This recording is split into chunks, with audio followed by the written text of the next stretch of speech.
Good morning, students.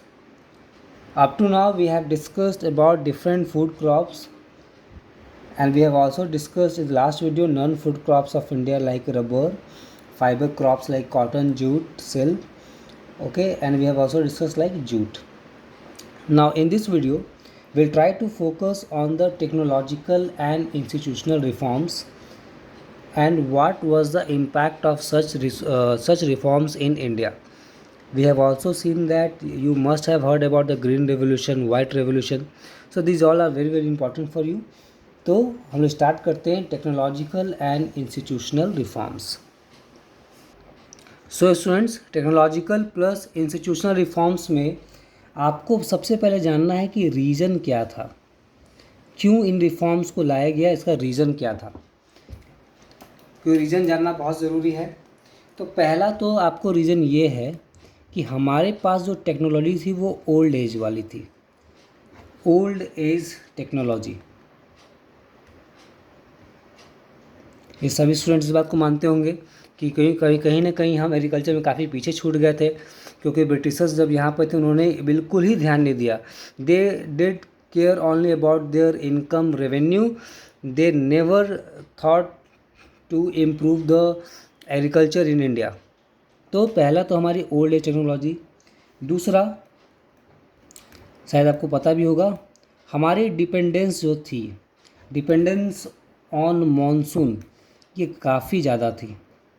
We were heavily dependent on monsoon as there lack of dams, reservoirs, proper irrigation facility available नहीं थी. तो इसकी वजह से जो मानसून पर डिपेंडेंसी थी काफ़ी ज़्यादा थी. इन एनी केस अगर ऐसा होता कि किसी साल या 1-2 साल मानसून अच्छे से नहीं आया तो इसका इम्पैक्ट काफ़ी ज़्यादा पड़ा था इंडियन इकोनॉमी पे. रीज़न क्या था? रीज़न ये था कि almost 80 to 90% of the population was directly और इनडायरेक्टली इन्वॉल्व इन एग्रीकल्चर. उसके बाद आप देखो कि जो बीच का टाइम रहा है इंडिया का, 1930 से के बाद का जो टाइम रहा है, उसके आसपास जो टाइम रहा है, उसमें जो ग्रोथ है, रैपिड पॉपुलेशन ग्रोथ, जो हमारा पॉपुलेशन ग्रोथ है वो काफ़ी ज़्यादा रहा है, काफ़ी हाई रहा है. तो जब ये काफ़ी हाई रहा है, इसका मतलब है कि जो हमारे जो रिसोर्सेज हैं, खासकर लैंड, उस पर बहुत ज़्यादा प्रेशर जो है इंक्रीज़ हो गया. तो ये ज़रूरी था कि कहीं ना कहीं हम कुछ इम्प्रूवमेंट लाएं. और आपको पता है कि एग्रीकल्चर में काफ़ी ज़्यादा लोग लगे हुए थे, तो इस ज़रूरी था कि हम टेक्नोलॉजिकल नो हाउ को भी इम्प्रूव करें, प्लस इंस्टीट्यूशंस को यहाँ पर रिफॉर्म करें, so that we can at least grow such amount of crops so that we can be self sufficient. क्योंकि हमारा टारगेट जो पहला था वो क्या था कि हम क्या हो सके, सेल्फ सफिशिएंट हो सके.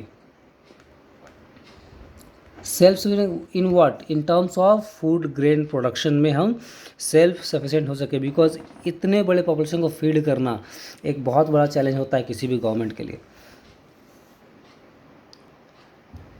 तो स्टूडेंट, जब हम रिफॉर्म्स की बात करें तो पहला रिफॉर्म्स कौन सा होगा? पहला रिफॉर्म होगा टेक्नोलॉजिकल. मतलब टेक्नोलॉजी के हिसाब से हमने क्या क्या चेंजेस किए. ठीक है, तो पहला हमने क्या किया कि इरिगेशन की फैसिलिटी को इम्प्रूव करने की कोशिश की.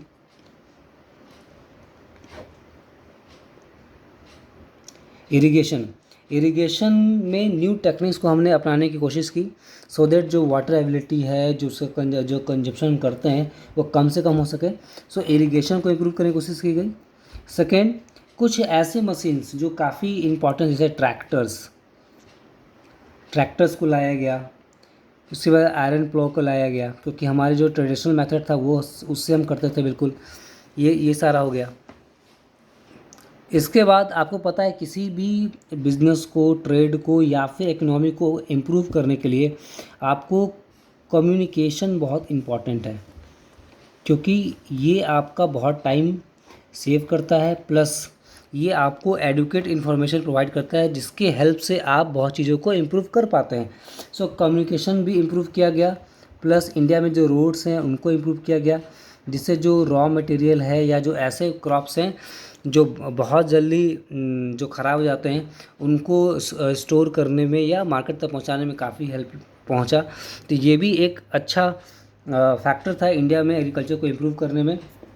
उसके बाद आप देखिए इंडिया में कुछ ऐसी फैक्ट्रीज इस्टेब्लिश हुई जहाँ से हमने केमिकल फर्टिलाइजर्स बनाने स्टार्ट किए, और इसकी वजह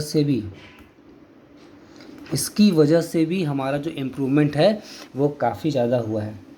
उसके बाद आप देखो HYV seeds, HYV stands for high yielding variety of seeds, जिसे एल्ड काफ़ी ज़्यादा होता है, ठीक है।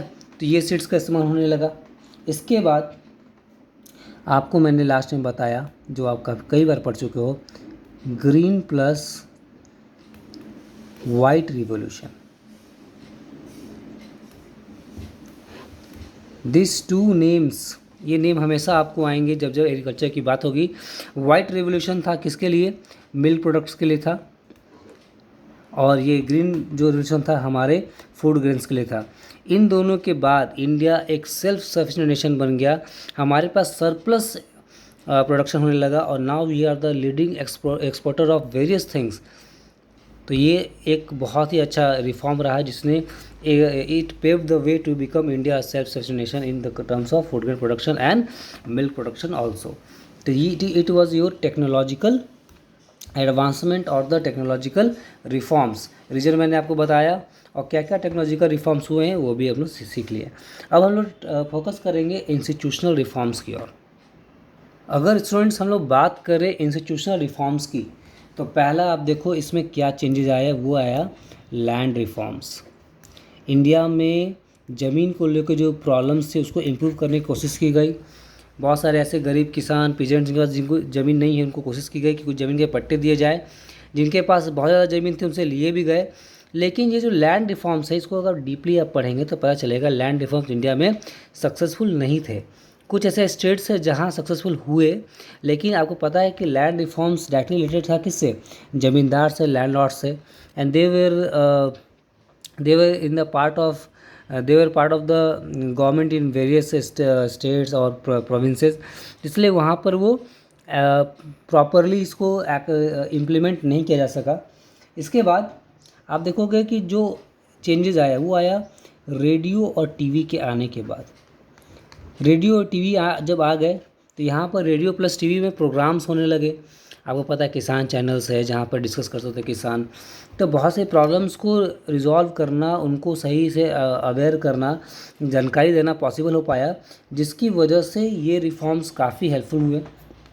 इसके बाद थर्ड जो रिफॉर्म्स आया, आपको पता है कि कोई भी किसान के लिए, पीजेंट्स के लिए ये इम्पॉर्टेंट होता है कि क्रॉप उसका सिक्योर्ड रहे। किसी रीजन की वजह से ड्रॉट आ गया, फेमिन हो गया या हेलस्ट्रॉम आ गया और उसका जो फसल है, क्रॉप है, वो ख़राब हो जाए तो कितना नुकसान होगा। तो यहाँ पे गवर्नमेंट ने स्टार्ट किया क्रॉप इंश्योरेंस। जिस तरह गाड़ियों का इंश्योरेंस होता है, क्रॉप्स का भी होता है। इससे क्या है, किसी भी एडवर्स कंडीशन में भी अगर उन्हें नुकसान होता है तो भी उन्हें पैसा वापस मिल सकता है इंश्योरेंस के थ्रू, जो उनको स्टेबल बनाए रखेगा फॉर द नेक्स्ट ईयर, तो वो इंस्पायर होकर फिर से एग्रीकल्चर कर सकते हैं। इसके बाद क्या है, इसके बाद क्रेडिट। आपको पता है किसान बहुत सारे कर्ज लेते हैं लैंडलॉर्ड से, साहूकारों से, लेकिन क्रेडिट फैसिलिटीज़ को इम्प्रूव किया गया। जैसे किसानों को कर्ज दिया जाता है बैंक्स के थ्रू, और कई बार इसे माफ़ भी कर दिया जाता है। तो ये सब चीज़ें स्टार्ट हुई, तो it was very helpful for those farmers, खासकर जो मिडिल और स्मॉल फार्मर्स हैं उनके लिए काफ़ी हेल्पफुल रहा। उसके बाद आप देखो कि जब न्यूज़ चैनल्स आ गए, टीवी आ गया, तो वेदर फोरकास्ट होने लगा। तो मौसम कैसा रहेगा, तो अगर मौसम ख़राब है तो फार्मर्स को सुनकर अपने क्रॉप्स को बचा सकते हैं, या किस तरह का एग्रीकल्चर करना चाहिए किस एरिया में, ये भी पॉसिबल हो पाया। इसके बाद आप देखो एक बहुत ही इंपॉर्टेंट चीज़ जो अभी न्यूज़ में भी काफ़ी टाइम से रहा था, वो है एमएसपी। एमएसपी का मतलब होता है मिनिमम सपोर्ट प्राइस। ये वो प्राइस होता है जो गवर्नमेंट पहले से ही अनाउंस कर देती है कि इस प्राइस पर हम आपसे इस क्रॉप को प्रोक्योर करेंगे, खरीदेंगे, आपको घबराने की ज़रूरत नहीं है, मार्केट में बिकेगा नहीं बिकेगा, पर इस प्राइस पे हम आपसे लेंगे ही लेंगे। तो जब फार्मर्स एश्योर हो जाएगा कि इस प्राइस पे उसको मिलेगा ही मिलेगा, तो ये बहुत ही इंस्पिरेशनल हुआ। इसने बहुत सारे फार्मर्स को इंस्पायर किया। और आप देखो India, we require around 33 million tons of food grains and we are producing almost 90-95 million tons. तो इससे जो ऑलमोस्ट 3 टाइम्स हम लोग प्रोड्यूस कर पा रहे हैं, उसमें एमएसपी का भी बहुत बड़ा रोल है। इसके बाद क्या होगा, आपको पता है किसान क्रेडिट कार्ड, इसको आप सर्च कर सकते हो। किसान क्रेडिट कार्ड बनता है जिसमें किसान को क्या मिलता है, क्रेडिट मिलता है, कर्ज मिलता है। और इसके बाद इसका शॉर्ट फॉर्म है KCC, इसके बारे में आप सर्च कर सकते हो। और इसके बाद एक और बहुत इंपॉर्टेंट चीज़ जिस पे government billions of rupees, lakh मतलब करोड़ों रुपए नहीं, लाखों करोड़ रुपए जो है ये खर्च करती है हर साल सरकार एग्रीकल्चर में, वो है सब्सिडी। मतलब कम रेट पर बिल्कुल कम रेट पर फर्टिलाइजर्स हो गए, सीड्स हो गए, F fertiliser, S for seeds, इनको दिए जाते हैं फार्मर्स को। और गवर्नमेंट जो है मैक्सिमम उसका जो पैसा होता है, खर्च होती है, उसको बियर करती है, ताकि फार्मर्स पर इसका बोझ कम पड़े और वो अच्छे से एग्रीकल्चर कर पाए। तो इंडिया में जो हमारी जीडीपी है, हमारी जीडीपी का एक बहुत ही बड़ा हिस्सा कर सकते हैं, क्योंकि हमारी जीडीपी का 1% भी लाखों करोड़ में जाता है, तो वो जाता है सब्सिडीज़ में। ये हालांकि तरह से गवर्नमेंट के ऊपर बोझ है, भार है, लेकिन गवर्नमेंट बहुत टाइम से इसको उठा रही है ताकि हमारी कंट्री में एग्रीकल्चर इंप्रूव हो सके। So students, this were your institutional reforms. इस वीडियो को ध्यान से देखिए, जितने भी पॉइंट्स मैंने कहे हैं उसको आप सीखिए। ये पॉइंट्स आपके एग्जाम्स के लिए भी इंपॉर्टेंट होंगे, साथ ही साथ आपके अवेयरनेस के लिए regarding the GDP of the country, agriculture of the country, ये आपको बहुत अवेयर करेंगे। नेक्स्ट वीडियो में हम सीखेंगे कुछ और इम्पॉर्टेंट पॉइंट्स इस चैप्टर का, और इसके बाद देखेंगे कैसे combination of agriculture to national economy के बारे में डिस्कस करेंगे, और जानेंगे कैसे इनका जो इम्पैक्ट है वो हमारी जीडीपी में पड़ता है। Thank you.